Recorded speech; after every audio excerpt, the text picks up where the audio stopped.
Hello and welcome, ladies and gentlemen, to a Premier League presentation. I'm Blaze. We're going to be bringing you guys a game between Virtus Pro and Dignitas. It's going to be a best-of-3 series, as per usual, but it's going to be pretty interesting here. Both teams really want to move up in the rankings here, pretty much deciding if Dignitas has any shot at moving on to the playoffs, and also giving Virtus Pro a very positive nudge in the right direction. So we're loading on into the game now, but Virtus Pro unfortunately has to play with one stand-in because of the fact that KSI had some plane delay issues getting over to the Starlighter lane and all that.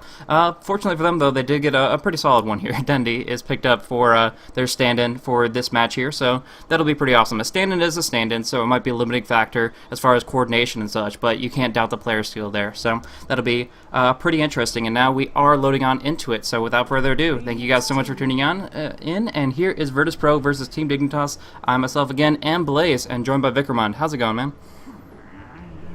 Hey, it's going great, Blaze. I'm pretty excited about this game because, of course, even apart from just the fact that these two teams are fighting to try to get into the playoffs of TPL, these are teams that have faced each other a lot in the last week or two, I mean, and at high levels as well. Of course, Dignitas sent Virtus Pro down to the losers bracket of the Ritmix Russian Dota 2 League and then beat them again in the grand finals over this past weekend. And then also they faced each other in the winners bracket finals of the defense, where Virtus Pro actually took it 2-1. So I'm not going to say it's a rivalry developing, but it's definitely, these teams have faced each other quite a bit recently. It's gone both ways, sort of both teams have gotten their word in those matchups, and so it'll be interesting to see them go up against each other in this game. Do you know if this is the real Dendi or a Dendi imposter? No, I'm almost positive this is a real one. We couldn't really click on his name or anything to completely confirm this, but the way they were talking about it, they were 100% serious about it, not just trolling. So I'm confident that this is actually legit. He was playing around with a couple of different names previously, but I mean, I know how trolly these guys can get, so I'm going to say that I'm 90% certain that he's Dendi, and from here on out we'll just call him as such. But this will be pretty interesting. So starting things off, as far as the draft goes, we do see that they are going to be banning out the Wisp and the So Mixed it's going to be interesting, and I'll tell you... sorry, go ahead. You might be getting a little bit of latency. If you want to call me back, that's fine. But it seems like there is a little bit of time delay between the two. I'll call you back, yeah. Sure. Okay, so we see as far as the drafting phase right now, we do have the Wisp banned out, as well as the Nyx Assassin, and we also have the Dark Searing Keeper Light taken off the board. But in response, the picks have been pretty interesting. Virtus Pro picking up the Nature's Prophet for themselves, generally something that KSI picks up, but something that any one of them could really do a lot with the potential to jump around the map, the global teleport, entering in early game skirmishes, and of course having a lot of presence with split pushing and things along those lines. But going back the other direction, we do see Batrider and Lone Druid. Both these picks I really like to counteract the Nature's Prophet. The Lone Druid, because of the fact that he himself puts out a lot of push pressure, he puts a lot of damage on the towers, he cannot be left alone, so that's going to thwart him a little bit there. And along with that, the Batrider. The Firefly negates Sprout's potential quite a bit. You get vision over top of the trees, you can burn them down, and it just really, there's no collision involved there, so it's a really good pickup. And of course, single target disables is still great against a hero that relies primarily on right-click damage to contribute. Absolutely. I gotta say, personally, I'm more or less indifferent to the Lone Druid pick. I think it's fine, I think it's a good pick, but some of the greatest coups you can get early are when you grab a hero that the other team would love to have, and I think in the absence of KSI, who we do have Dendi standing in for, it's not quite as important to keep the Lone Druid away from Virtus Pro as it might be to try to take, for instance, the Gyrocopter, which of course Airman really made VP's name on the pro scene, playing again and again and really dragging it into the limelight. What I do love is the Batrider pick. I was going to say that one area in which Dignitas lately has been really blowing VP out, and that this especially happened in the grand finals of the RD2L, was that mid position where Snaking would just go up on heroes like TA, and TMW would get heroes that just don't lane that well against TA, like your Beastmaster, Puck, that sort of thing. And Snaking would totally gain control of the middle. This was when he was still playing as a stand-in for them before they officially announced that he was back on the team. And VP just had an enormous amount of trouble actually dealing with that Templar Assassin in the mid, or just really shutting Snaking down in any way whatsoever. So, with TMW potentially taking up the 3 and subbing in one of the world's best solo mid players for mid, this might actually, on his signature hero, Queen of Pain too. I don't know if this is Dendi's signature hero, but it's one of his absolute best heroes. having that Queen of Pain actually shifts the balance of the make in their favor, and that might be VP's way to sort of start really at an advantage in this game. Yeah, it's definitely a good selection there. So you do not, obviously Dundee is traditionally just always found in the mid. I actually don't think, I mean, I'm sure he's capable of other lanes, but we just generally don't see him ever needing to go with that. With a Light of Heaven and Funnick always covering up those positions, he's really never had to look towards the off lane. So you think TMW is the one that's going to be put to the side there on the Nature's Prophet, presumably? I think almost certainly, unless we have something like... no. I think almost certainly TMW will play the solo lane. He's actually played it for them before, I think, in a couple games. Usually, of course, KSI is in that number 3 role, but I think TMI Wild will be just fine there. Sure. So actually, ban out the TA, by the way. That's how much. That's a respect ban right there, more than anything. Yeah, a lot of potential in that hero there, the Templar Assassin. It can be very, very frustrating, and until you buy Sentry Wards up on the mid, Queen of Pain versus Templar Assassin, the Templar can meld out of the Shadow Strike and therefore make sure her refraction is very, very promising there. So it's a great level of frustration that they don't want to have to deal with in this scenario, and also realizing they are very, very limited in the sense they have relatively squishy heroes. If Weaver gets bursted down before Time Lapse comes out, if Nature's Prophet can't, TP to escape, the Queen of Pain, even if she's silenced up or even just telekinesis, that's a simple meld strike could really, really tip the scales where that damage threshold is pierced on through, and that's going to be enough to bring the kill before there's any way to escape on out. So we're flexible, mobile heroes with the Queen of Pain and the Weaver, but as a trade-off, they do lose a little bit of that kind of static durability. Definitely. Now, the interesting thing for me for VP, actually, we've seen Airman play amazing Weaver, so I think this is probably his hero. They're not going to do something like... I think the Nature's Prophet probably will be up in that solo lane, maybe starting out in the jungle and then transitioning to solo later. And that just really depends on the strength of Dignitas' tri-lane. So what I was going to say is that right from the beginning, and then my Skype started lagging, was I really like the Batrider pick from Dignitas and how hard they've sort of leaned on it, because in a situation where you're no longer certain that you can get that advantage in the mid, the question then becomes, how can you get the advantage in another way?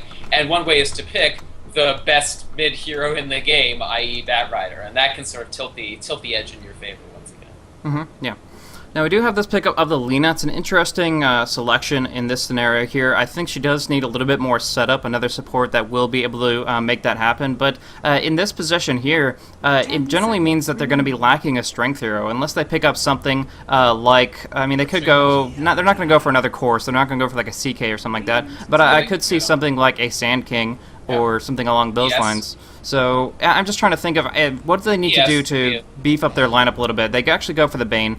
It's kind of a weird selection there. It works out very well as far as the Nightmare into Light Strike array. It makes their lane extremely powerful, but it also is a limiting factor in the sense that they're all running an Intellect or Agility. They all have very low base HP, and Bounty Hunter is a hero to exploit that. He'll go for some quick burst, Janata, Shuriken, and get that track gold. Just kind of farm up that extra money, and therefore kind of get a gold advantage for his team. So Batrider can initiate, try to pull somebody out of position, and really, really just sock it to them. So in this situation here, Virtus Pro has to play every single team fight very, very carefully. They have to chain their disables appropriately, dish out the damage, keep their focus, and also kite and survive as best as possible, because in this scenario, any kill will definitely put Dignitas that much further ahead. Yeah. I think this is definitely... Oh, actually, they're going to run the Jungle Batrider and switch to the Puck, so... Puck versus Quap is an interesting mid matchup. It's one that doesn't necessarily tilt either way. But I actually don't know how much I like this. I maybe would have liked them to actually just be a little more straightforward, run the Batrider mid and pick up something else. But Puck, the silences will definitely be useful, especially on these squishy supports. If they can't use their crowd control defensively, that makes them much easier to pick off by that Bounty Hunter, because this is one thing we also have to look at. This is actually the second time I'm seeing Bounty Hunter today, and he's a hero that sort of fell out of the metagame for a long time when we moved away from those hardcore teamfight ganking approaches. But he can still be very, very powerful. He can still get you that mid-game advantage. The only concern of mine is actually his laning in this game. Because if he winds up against that Bane, Lina, Weaver, he's going to die. He won't escape. They put down a Sentry, they Nightmare into Light Strike. That's going to be at least 2 or possibly 3 Geminades, considering the fact that Weaver can just chase him with Sugar G. So I did have a quick chat with the manager of Virtus Pro Test, and he let me know that this is absolutely Dendy, 100%.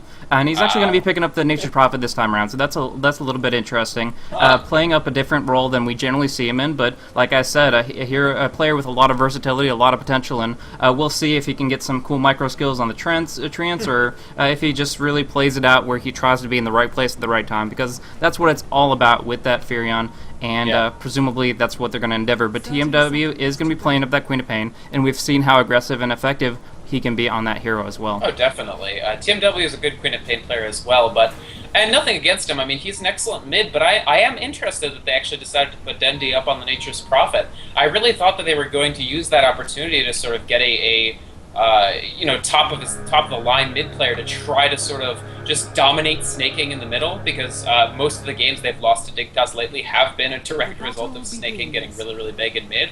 But I wonder if they think that because of the puck, because of snaking being on puck and not Bat Rider, they have less to worry about with that matchup. And so Queen of Pain can do a lot better, and TMW will just be able to sort of dominate as well in its own right. I don't know. I would almost actually say, well, we do have a quick Sentry Ward action, a little bit of harassment on Universe, but I would almost say that they have more to worry about in this situation, because the puck with the Waning Rift and the Dream Coil can really, really catch out Virtus Pro in a rough position. I already talked about if they get in a bad spot and they get bursted down pretty quickly, then they're going to have a really hard time with things. But you add in that silence. Waning Rift goes up to 3 full seconds on a Queen of Pain who can't blink, gets Dream Coiled up, and blinking away would mean she gets stunned anyways. Along with that, the Weaver in a similar difficult position. Really, I think Snake King can do a heck of a lot more with this hero. The silence alone adds in so much kill potential, and I gotta say that it's even scarier, in my opinion. Maybe. I think you make a good point, but can we talk for a second, Blaze, about these lanes? Pubstar, tri-lane farming bounty hunter? Yeah. I kind of love this, just because they couldn't know. It's really hard to guess whether an opposing team's tri-lane is going to go safe or hard. And if they guessed wrong and put Universe in a solo lane, that'd be it. He would not get 6 at any point, period. Yeah. So putting Owie, actually ensuring that no matter what lane Universe is in, he's part of a tri-lane, gives him so much more protection, whereas Owie would actually be a little safer in that 1v3 lane because he can sit back, and he's safer in the 1v1 lane as well. Yeah.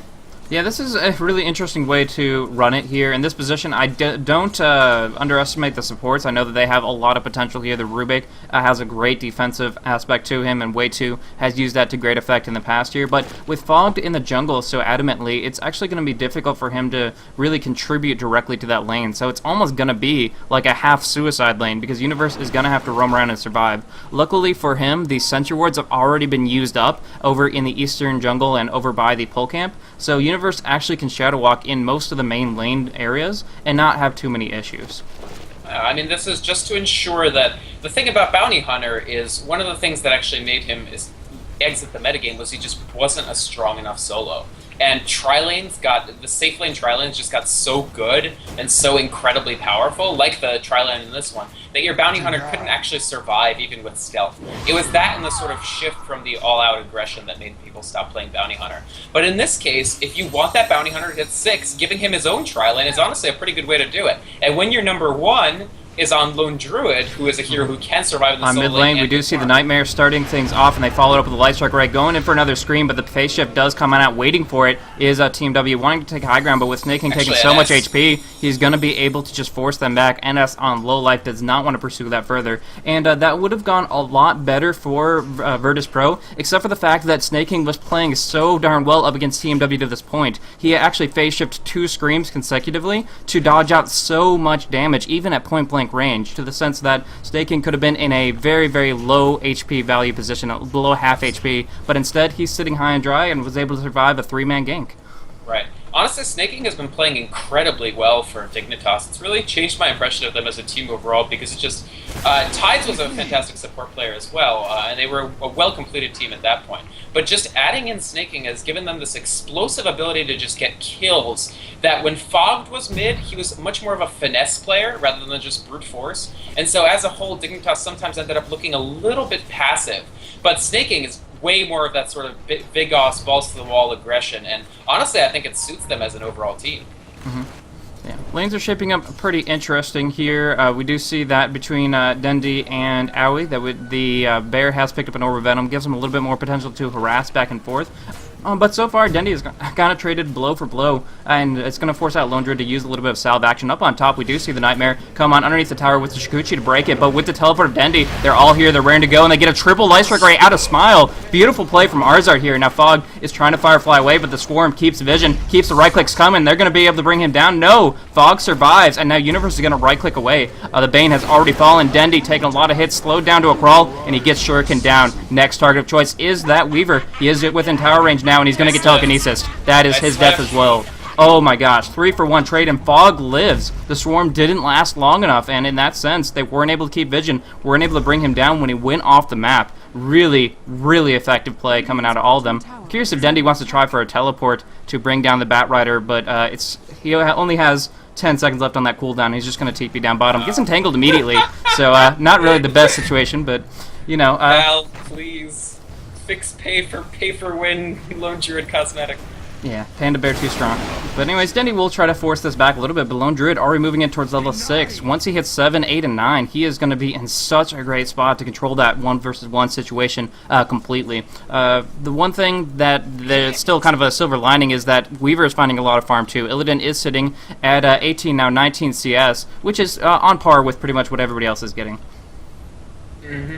No, I mean, Aaron is doing very, very well in this lane. He did cop 1 death, but it's not really the end of the world. The only problem with those deaths with that entire team fight was it took Universe all the way from, I think, 4 to, like, 6. And that means that the exact thing that Dignitas wanted with their lanes has happened. They wanted to ensure that Bounty Hunter got 6 without dying. Yeah. And that's what happened. Now, is that enough to secure them the win? That I don't know, but they certainly succeeded at the task that they set out for themselves. Mm-hmm. Yeah, if Bounty Hunter and Snake King start working together here, if Universe and Snake King just kind of buddy up and go for Dream Coil track ultis, they're going to find some kills, and I feel it's going to give them a huge, huge momentum shift in their favor. Weaver is a cure that can definitely carry in the late game, but he's going to be much better off if he can find some early farm, find some early durability, because until he gets that Linken's, it's going to be very, very difficult for him. Down on bottom, Aui's a little bit in over his head, taking some hits from the tower, but it's okay because he was able to bring down the Nature's Prophet with the help of the Bounty Hunter. So going in for that track kill right off the bat, and that sets him up to go for bigger and better items, more and more damage. Back in the jungle, we do see that NS is trading up with Fog here. He goes up on the high ground once more, but he has to TP this very second if he's going to be able to get out. And no, it's actually going to be the retaliation coming in from the puck. Snake King comes in, gets that Dream Coil off, and finishes off NS there. So they're able to actually pick up a couple kills in their favor, now moving it on to a 5-for-1 advantage. Yeah, I mean, this is what I'm talking about. The ability to just, rather than always play defensively, the Bat Rider doesn't have to walk away. He can just help Snake King pick up the kill there. And just all these effective turnarounds, not to mention that track kill on Dendi, very, very good for Owie. Owie is going to be a persistent pushing force here, and it's going to take more than Dendi rotating at this point to actually stop him from just split pushing them to oblivion. Mm-hmm. Yeah, now we do see an aggressive push coming in onto the tower. They're using it as an opportunity to dive, but Fog has already popped off that Firefly. He's in an okay position. Rubik not so much, taking a lot of hits from Illidan, but the lasso does come out onto NS. Snake King trying to burst him down, but losing a lot of HP himself. Dodges out the Sonic Wave, though. Will survive for a little bit longer. The Flame Break comes out, pushing him back, setting it up for a track kill on the Queen of Pain. Looking for more onto Weaver, but he is going to be able to Shikuchi on out. Phase Shift wasted from the puck. This might be his death. He goes for the orb, though. Nope. Hits it on top of the NS, and he walks away. Phase Shifts out of Denny's right click. Will he survive? No, the Lina. The Lina gets the last auto attack, but that was so darn close. And now Dendi in a bad, bad spot. Going for the teleport. Will the entangle? It will not connect, and he will be able to get away just barely. No mana for Shuriken, otherwise that would have been a Dendi, no question. But another fight that I just don't really think went the way of VP. They spent so much time and energy trying to kill that puck, and I mean, wow, that puck play. Snake King just, I don't know, man. Like, okay, he's 0-1 and 4, but the number of obvious deaths that he dodged there until Arsart finally nailed him with that big, big Luna auto attack was just, it was remarkable. Yeah, the Luna Fire going long, long range with the 625, but yeah, in that sense, oh my gosh, phase shift, one phase shift was wasted, but immediately just used the orb and jaunt to disjoint the last auto attack that mattered, so he was in a great spot there, and that set him up nicely. So yeah, he moved on forward with a really, really good kind of a cat and mouse game where they kept on trying to focus attention. I mean, there must have been like 5 or 6 auto attacks that went his direction that didn't even make a difference because he was just all over the place and messing with them quite a bit, so that kind of distracted attractive play, along with the fact that he was able to come in with some big cooldowns and add a little bit of burst, set him up. So yeah, he does have that pretty impressive KDA 0-1 and 4. Yeah, he's not finding the kills himself, but he's setting up his team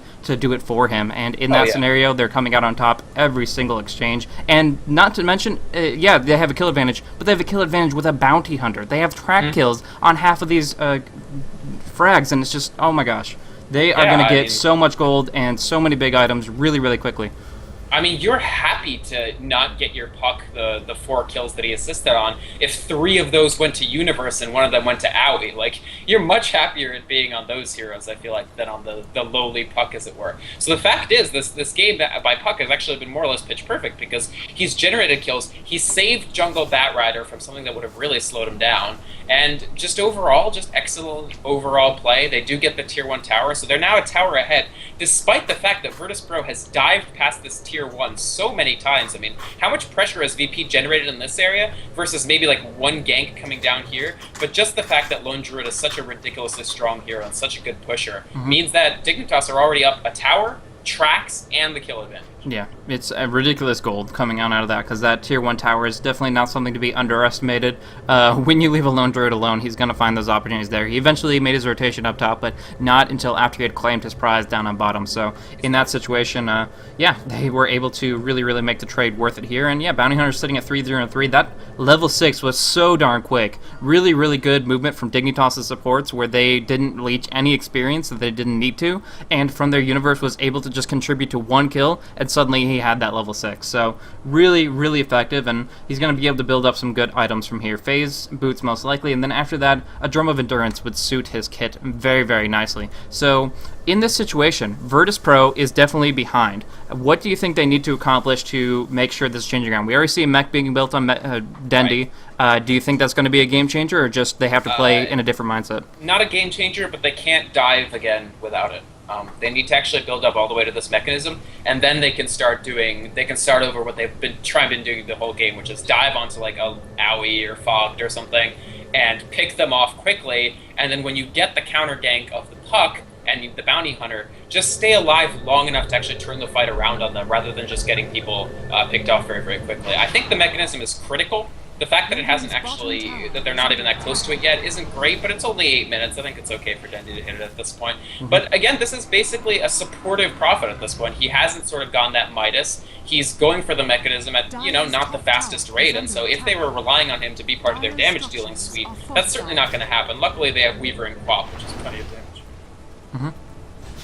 So we do see up on top, NS already getting tracked on up. He does pop off that Nightmare, though. Kind of trying to bait it here. The Wrath of Nature comes on through, but we do see a lot of damage coming out of Universe. Dream Coil, however, big play by Sneaking. Goes in, Waiting Rift. Everybody just dying so quickly, and even picks up Dendi with that lasso. He might die as well. Yeah, Flame Breaked and caught up with the Bear Entangle. No chance at all. Track still on Weaver, so he is going to get bursted hardcore, and he's going to have to time-lapse on to the north. He doesn't have the possibility to go for the TP, instead just goes for the Chikuchi, back on through the southern end. The Bear gets the Entangle, locks down Illidan, he's going to die as well, I believe. Trying to Chikuchi, but he is tracked up once more. Just needs a little bit more to finish it off. Bear, go. Phase shift and the right clicks. Going to be enough, and they're able to net another kill. Finishing it off, the Dragon Slave does come out on top of Universe, dishing out a lot of damage there. Team W looks for the Scream onto Owie, but they commit the Sonic Wave, and they still have to blink to finish it. The Dragon Slave will not connect, and Owie is still alive. The Bear as well, they're going to kill the Bear and kill Owie with it. That's their intention here. They get the bounty, they get the Lone Druid, now looking for Snaking. Looking to finish this off, and with Dendi here, all they need is a disable, but they don't have the mana. They burst them, and it's not enough. Oh, the Laguna Blade comes out and Snaking still survives. Oh, they committed I feel so bad. They committed so much for that kill, but they just couldn't do it because everything was on cooldown. NS, the only one with it up, unfortunately for them, didn't have the mana to support it. Did you get the tower? Yeah. But the mind reels at the fact that VP weren't able to punish Dignitas any harder than they did. They just get Owie, and even that, barely. I mean, good play from Arsard, honestly. Again, he is landing the spells that he needs to land. He's had some huge stuns in this game, honestly. Light Strike Array has been really on point. His Dragon Slave has been clipping people at max range. Just great overall play on this Lina. But I don't know, are we watching a Puck here or a Magnus? Because in that last fight, VP were effectively completely disabled. Yeah, going on in. We do see Fog going on to Dendy, going to do some pressure here before the lasso comes out, but with only one napalm stack, he's not going to do that much damage himself. Has to get the silence, has to get the flame break, and I'm not sure if the track came out in time, but definitely at least contributing to the kill. He did get it off cooldown at least, so yeah, getting more and more gold. This is just stacking up quickly. The GPM of the top 4 heroes of Dignitas are above everybody else in the entire game. Even Illidan is falling behind the jungle Batrider and the solo lane Puck. Now, keep in mind, the trade-off for that is that Dignitas aren't really farming, unless you count farming heroes as farming. Like, they're not really getting that much actual last-hit power, except for maybe Aoi, who's sort of taking his time to either split-push this lane or actually pick off these Ancients. So this is smart. He'll get his... It has to be armlet. I mean, I would be a little weirded out if it wasn't armlet at this point. Mm-hmm. Yeah, so he's going to be looking for that there, but he doesn't have any indications as far as his item set for the moment. He is actually getting ganked up a little bit by Team W, but what can Team W do by himself? The Sonic Wave coming up in 6 seconds will help it out a little bit here. Trying to snipe, he gets the snipe on the Ancient, but is not willing to commit to the rest of the kill. So just trying to be a little bit annoying with that pick off there. Gets a little bit of a boost of gold, but nothing really to write home about. It's a douche move, honestly. I mean, it's effectively 228 gold, right? Because it's 114 gold bounty, plus you denied the Lone Druid 114 gold. So I like it, actually. Why the hell not? He wasn't going to kill him, so... Yeah. Oh, poor Smile. Yeah, getting tracked up, the Waning Rift, the right clicks, too much for him, and he's going to get dropped down. This is what happens when you have a level 7 Lina going up against a level 9 Bounty, a level 10 Pug, that are free to roam around your jungle. You only have one Sentry Ward up, and you don't have an Observer to support it, so it doesn't provide that much understanding of where the enemy is really trying to make the game happen. So in this situation, roaming around in their jungle, just unfortunate for the Lina. She doesn't have anything she can do in that situation. Interesting. I thought Aoi might actually get a pick-off on Airman, but instead he didn't decide to Phase Boots the Bear. I wonder if that was just a small execution error. I really feel like if he had Phase Boots the Bear, it would have gotten one more auto attack off, and because it is the Panda Cosmetic, which is pay-for-one, real money trading BS, he probably would have gotten the Entangle. Yeah, totally. But anyways, we do see a flank to gank Smoke in on 3. They're ready to go. Jumping on into the Snake and going to start things off first. The Dream Coil, not just yet, but they are going to be able to pop off that lasso and get Smile once more. Oh my gosh. If he has any chance in this game, it might be with a Milk Ward now. He's gotten a few kills here and there, but he's stacking up his deaths as well, and it's pretty painful. We do see the Spirit Bear just walking on out of there. Again, a spell steal on the Shikuchi. Refreshing that up to the rank 4 here. Way too sexy. Trading it up. But here we go, looking for the Entangle. He gets it again. There goes the track to follow it up. He has to pop out the time lapse, but he gets Telekinesis, and he doesn't even get that. Just too much. The Entangle procs over and over, following that up with good tracks, good Telekinesis. They capitalize on that short timing window where they knew that Weaver was completely helpless. I'm shaking my head and burning a picture of Ice Frog and Effigy Blaze. I mean, come on, look at these Entangles. Tell me that this is reasonable for a video game. I'm just kidding. Dignitas are playing amazingly. They're really pincering VP effectively and getting the ganks and getting the kills.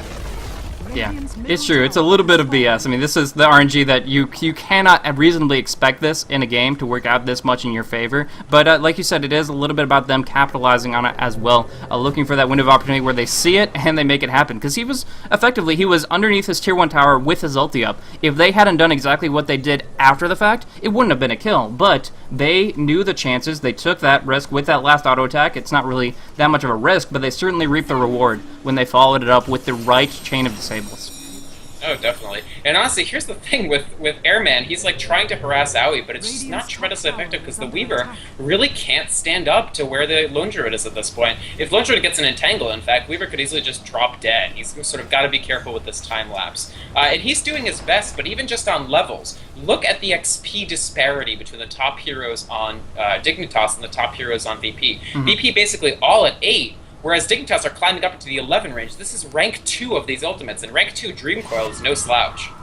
Yeah, definitely contributes a lot to the fight, and with a Blink Dagger to back it up, Snake King has so much potential to initiate on any fight he wants. It makes him confident in taking Roche, even without a medallion. They're just going to go for it with the Battle Cry up on the bear, and again, Snake King to always dissuade them from clustering up together, because he will really make them pay for it here. He has a Haste Rune, the Blink Dagger mobility, he will go for a Dream Coil, Blink, Waning Rift, and in that position there's very little that Virtus Pro can do, because again, they're very squishy by nature. The Weaver, the Queen of Pain, they can't cast, they die, plain and simple, and right now that's what we've been seeing for most of the game. The tower advantage, the Roche advantage, 17-5. What can Virtus Pro do in this situation? Dendi has that mech, but that's all that he really has to offer to the team right now. I think they can't take a 5v5 firefight, they can take a 5v4 after picking off one hero. So we actually see a pick off here with the Fiend's Grip onto Owie, trying to burst him down, but the Dream Coil comes out once more. NS is going to drop down. Smile caught still in that Dream Coil, as well as TMW. Caught on the cliff with a Flame Break. Smile is caught out of position. TMW is caught up. They tried to telekinesis him up as well, but he does blink on away. Lasso comes out from Fog onto Dendy, trying to catch him on in, but he will be able to teleport out just barely. Yes, he survives with the urn ticking away. Sonic Wave does come out, but they finish off the Lina on the high ground here. That was interesting exchanges here. Team W has a TP scroll, has to find the window to use it, but instead, cheeky play from Snaking. He's like, come get me, I have phase shift. Trying to actually dissuade them from forcing him down. Universe still has that shuriken, so there's no chance that the TP can come out just yet. Team W looking to close the distance, expand the distance a little bit more before he can actually get on out.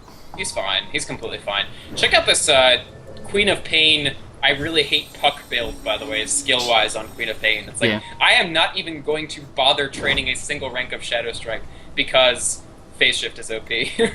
Oh no, NS trouble here at bottom. Yeah, just getting caught out again. This is Universe roaming around, just kind of fishing and finding it really, really well. But it might just be bait the other way around. Smile coming in with a Light Strike Array. They have the Sprout too, but just the right clicks is what they're looking for. But Snaking back on in with a nice silence burst down NS. And it looks like Universe will be able to get on out of there. TMW wants to play aggressively here. He has his team at his back, but also coming on in is going to be Way 2 and, of course, Universe back in as well. So the exchange comes back on through, but with this Dream Coil, Lina drops down. Dendy for another teleport. It does get telekinesis up. Tracked on down. Will not be able to get on out of here this time around. And he is, again, in the grave. So much track gold right now with that 10k advantage going the way of Dignitas, and it really feels like this is their game to lose. They have such an advantage right here. And, Snaking even has the friggin' Aegis, I just realized. I was gonna mention that Snaking is holding the Aegis. And why the heck not? I mean, VP in these fights, I don't know, Blaze. I mean, they're doing okay, but they have to spread the heck out. When was the last Waning Rift you saw in this game that didn't hit 3 or 4 VP players? And this is a team that's supremely vulnerable to the silence. I was a little skeptical about the Puck pick just because I thought we would have the... Actually, wow, we were managing to push on I did not catch that, but it's a Fiend's Grip. I mean, like I've always said in many of my casts, if you have a Fiend's Grip plus one hero, you're generally going to find a kill, even on somebody as tanky as Lone Druid. Oh yeah, definitely. I mean, Fiend's Grip, definitely a good ability. But I just want to go quickly back to the Puck. I was a little skeptical about this pick because I wanted to see Bat Rider mid, but Waning Rift just destroys VP. I mean, the Bane, I think we mentioned this, so I don't think we're totally off the mark, but Lina, Bane, Queen of Pain, even to some extent Weaver, due to his inability to Shooky at that point, is just... It's so tough. It's actually, if you get 3 people hit, that's a teamfight loss right there. You will not win that teamfight. There's nothing you can do. Yeah, so I guess they're looking for BKBs or something along those lines to try to deal with that scenario. I know that the Lincoln is going to come out inevitably for the Weaver, but it's a long time coming, and primarily that's going to be for the Bat Rider's Lasso, whereas they still have to worry about all these silences, as we mentioned. There's good telekinesis disables. I don't think the duration of telekinesis is that big of a deal. What's the really scary thing is the fact that it's instantaneous. Rubik cast that, and suddenly that blink is canceled out, that teleport completely negated. Those kind of things can be really well utilized by Way 2. Now we do see back on mid, Smile in this kind of position. I don't know what they think to actually acquire from here. There are only 2 people in the middle of the map. They're going to get dropped down, and it's going to be NS and Lina both feeding away at track hill. So that is just a position they don't need to be in, no matter where the enemy is. I mean, I don't think... It's not even really KSI not being around and just playing with a stand-in. I honestly just don't think VP are really executing in general. I mean, they have to have jet lag. I think they just came for the Star Ladder Finals, so they're just off the plane. And it's very hard to get off a plane and immediately play the highest level of Dodo possible. But to your point of the BKBs... Yes, they need BKBs, but who the heck is going to get them? The slowest farming nature's prophet ever? Lina, Bane? I think basically the only person that can afford to get BKB is Tame My Wild, and he probably will get it. I think he's having Ogre Club delivered. Yeah, so he's going to get BKB, which, good, but half your team is not going to have BKB. They're still going to get Silence. Sentry on mid is enough to bring down Illidan. Just they had that Sentry sitting there for quite some time. Actually didn't even break down this Observer Ward. That should be in range, shouldn't it? Of what? The Observer Ward on the mid lane, in range of that Sentry Ward. I'm almost positive it is. I think they're leaving it up intentionally. I might be just like talking out of my ass. Mask the Sentry? Wow, that would be some seriously high-level dodo. Blaze, But no, the I don't creeps know. would attack it. The creeps would attack it. So there's, Yeah. it can't be. It's just the tiniest bit out of range. It's like a step above it. But Yeah. either way, I would actually be extremely impressed if they had actually like had the discipline to leave a ward up to hide the fact that they have detection in that region. That would be super amazing. But That would be a little mind-blowing, frankly. My mind would be a little blown. yeah, most definitely. Anyways, pretty much in this situation here, yeah, you were talking about the fact that the Nature's Prophet has not been farming very swiftly. No offense to Dendi at all. I mean, he plays amazing of so many heroes. I can't even just say one or two. He plays so many heroes so well, but I don't think he got the memo on how many dollars that he's supposed to holla and achieve, because he's just getting not anything at all. We see another snaking initiation, bringing down the 2 supports immediately when it's over, because that's how it always starts off. These guys don't stand a chance, but Team W this time around will be able to blink on away. So that is very effective for him, but you know, when you're getting cleaned up over and over, these supports, you might not be depriving them of that much farm because they're not sitting on much cash anyways, but you are certainly capitalizing on the fact that every single one is a track kill. Bounty Hunter is sitting at level 11. That's a huge, massive goal that just keeps on padding the pockets of Dignitas and sets them up to take this game 100%. Absolutely. I mean, I'm going to say something slightly impolitic because we're still in the game, but really after Blink Dagger on Puck, which he got incredibly quickly as a result of participating in so many fights, this wasn't over, but it was damn near over, because at that point, you can never know when the puck is going to blink on top of you. And it's like, okay, so do we just stay 400 units away from each other all the time? Probably not, because then we're in trouble from Bounty Hunter. Yeah. Dignitas have this sort of like push together, pull apart dynamic where you want to stick together to avoid the Bounty Hunter killing you all, but then sticking together makes you vulnerable to the puck. And there's so much blink initiation that they just can't possibly deal with it all. Yeah, same thing with followed on his blink now. That's another one that just kind of picks you apart if you're individual caught out by yourself. And yeah, without the ability to support one another very swiftly, you're going to be in a bad spot. But we see over and over them clustering up just a slight little bit. Snaking punishes him for it. On part that's due to really good wards, the observer wards in the dire jungle here, and even right down in this kind of, I'm not going to call it a lane because that's not really the correct terminology, but this little space between the mid lane and the bottom, they have full understanding of the enemy's positioning, even if they don't have anything on the plateau here. So they can go in, and they always have understanding of where the enemy's at and can capitalize on it, as we've seen over and over again. Blaze, I just looked at the gold graph, and don't open the gold graph. It's kind of scary. I've been keeping tabs on it, shivers. but yeah. I'm getting goosebumps from this gold graph. I haven't seen this since the last time any team ever picked up Bounty Hunter. That's true. Bounty Hunter adds in a huge amount to that. I gotta say, I don't want to flame because I love Virtus.pro. They're some of my favorite players individually, but what the heck is the Bane doing here? Like, this is this huge middle of the map is no man's land. So what are you doing literally hitting mid lane as if it's, 2 minutes into the game with tier 1s up? It's just like, this is mind-blowing as far as their intentional movement in this position. It just doesn't make any sense to me at all. I mean, positioning is such a fiddly, micromanaging thing in Dota. Like, it's so important that you have to monitor your positioning 100% of the time. And honestly, like, not to make excuses, but when you're jet lagged to hell and getting ready for a LAN tournament and just tired and you just want to sleep or scrim or something. Fiend's Grip coming out on Fog, looking for an opportunity from Weaver to do a little bit more. Illidan comes on in, and he will be able to bring down Fog with all this burst. They hit the ultimate off on the Rubik. He won't go for the spell steal because he's just too darn low, and he will just be cleaned up in the end. So really finally putting some points on the board here. We do see them moving up to 9 with those 2 kills, and it's not a core Rubik, but in the sense of comparative levels, you did still kill a level 11 Rubik in the face of a level 8 Bane. So that's definitely given them a boost in the right direction here. But we do actually see here Dream Coil somewhere. I'm actually not catching it. There it is, on Bane, finding another pick off. See, these picks are understandable. The Lina pick on bottom, the Bane pick on mid. It's just when they're literally straight up in the middle of the map, I cannot fathom exactly what they have intentions of doing. Did you notice that Snaking from 0 just bought the Necro 3, like not bothering with Necros 2 or 1? It's like, not you know what? Thing. Nobody wants Necro for the 2 or 1 anyway, so why the heck would I buy them? I'll just go to 3. There you go, yeah. I want to say, VP is actually doing the right thing. It's okay to lose your Bane and Lina kind of indefinitely. Well, it's not okay. You don't want it to happen, but they aren't that broken up about it, in my opinion. What they need to do is find pickoffs on 1 or 2 Dignitas heroes wherever they can to do exactly what you said, make up the level disparity. When you kill a hero who's substantially higher level than you, that's a decent XP burst, bringing you just a little bit closer to where you are to him. They've lost the gold game, straight out. Like, they're not going to have more gold than Dignitas, even if they win this game. So I think what they need to do is try to get the levels, finish up Lincoln's and maybe one other item on Weaver, and then they'll be in okay shape to actually maybe drag back some of the bigger engagements.